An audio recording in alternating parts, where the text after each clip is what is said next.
Welcome to my video presentation on the topic change detection in photogrammetric point clouds for monitoring alpine gravitational mass movements.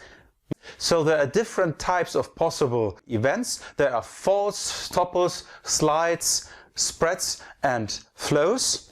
And what we want to do is we want to at first classify the type of movement. We want to examine the total moving mass. We want to perform a change detection between different timestamps. We want to segment elements, and we want to estimate the movement vectors of these segmented elements.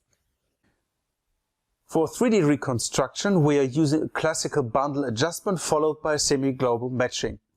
For the initial values, we use a DLT if in an image there are more than 5 ground control points visible, MOI if there are between 3 and 5 ground control points visible, and if we have less than 3 points, we're doing a linear interpolation between the two neighboring images where we are able to estimate an orientation. Additionally, we are adding the variance components to distinguish the different accuracies of the ground control points, our type points, and the image points. Outliers are removed using RANSAC. After performing the bundle adjustment to get the refined exterior orientations, we are using these orientations for the semi-global matching to generate the dense point cloud. Our image sequences are generated in two different ways. The first one is the so-called double edge configuration, where we see both edges of the crevice, and the second one is the crevice configuration, where we try to see as deep as possible into the crevice. For the generated point cloud, we have to estimate now our signal noise and the change detection. The first step is to do a co-registration.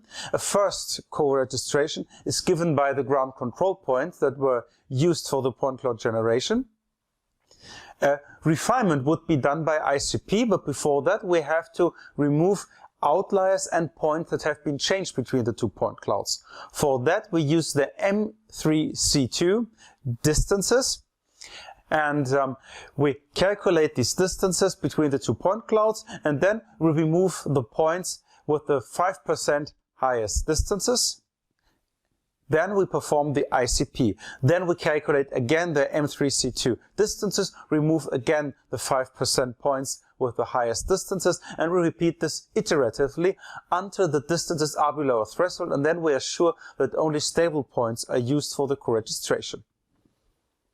For calculating the noise level now, we take 2 point clouds generated in a short time interval and compare after the ICP co-registration the remaining M3C2 differences.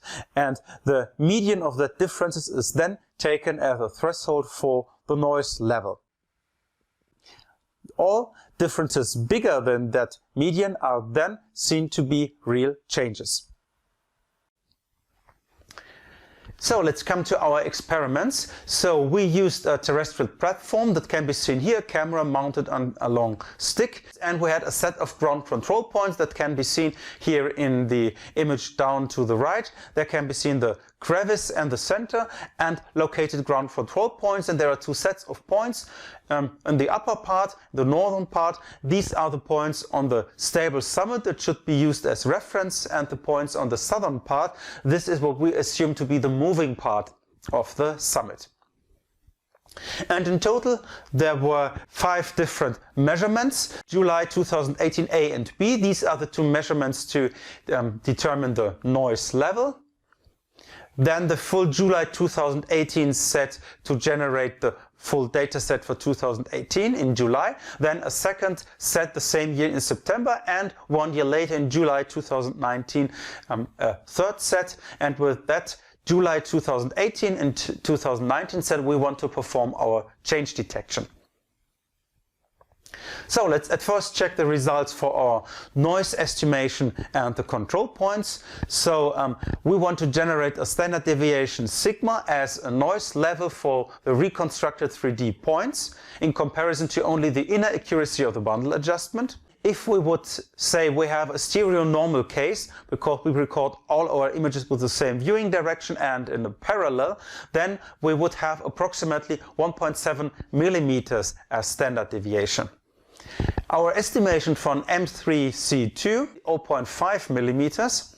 And if we compare this with a parallel laser scanning point cloud, which is recorded with a standard deviation of 2.0 millimeters, then we can see that the differences between our photogrammetric point cloud and the laser scanning point cloud is in general around about 5.6 millimeters.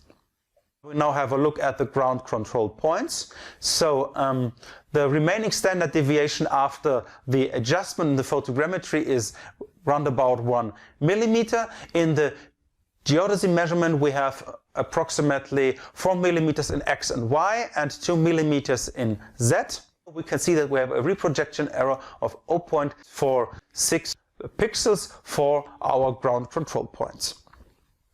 In the image here we can see the overlay between the laser scanning point cloud and the photogrammetric point cloud. There's only one area that shows the big differences, and that's caused partly by geometric changes in the time difference between the two recordings, and on the other hand by a shadow effect that influenced the photogrammetric point cloud.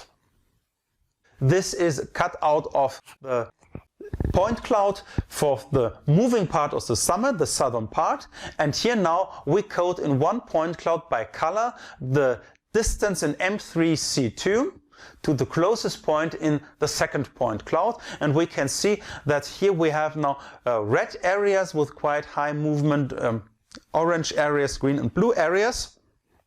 And if we put this into a histogram, that can see that there are somehow three peaks, one big area in orange and two small peaks in yellow and green.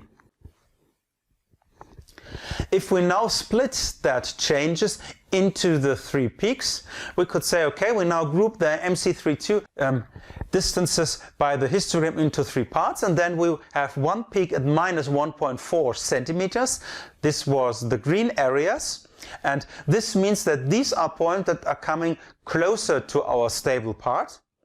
That's, for example, rocks falling down and laying them there that are closer to our part. Then we have seen a second peak at 8 millimeters. These points are more or less located always on the top of the rocks, so the rocks are going down there by round about 8 millimeters. And the third peak, that's a peak of 1.6 centimeters. These points are mainly on the inner side of the falling part of the crevice, and these indicate a movement away from our stable part.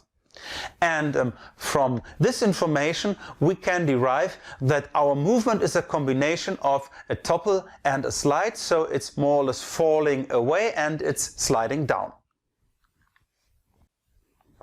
So as a conclusion we could say the initial orientation could be further improved by directly using GPS IMU information for every recorded image. Our accuracy is also limited by the possibilities to place ground control points. From the elongated structure of the summit and the crevice, these points were more or less oriented almost in a row, which made that quite unstable at one axis that has to be corrected by additional manually measured points. In the end we have a similar accuracy compared to laser scanning techniques.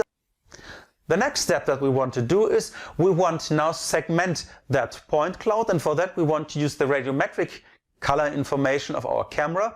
We want to use geometric neighborhoods, and we want to use the movement vectors that can be derived from the changes, and from that on we want to find groups of points that belong to one rock and then derive not on a point base but on an object base how are objects on that summit moving.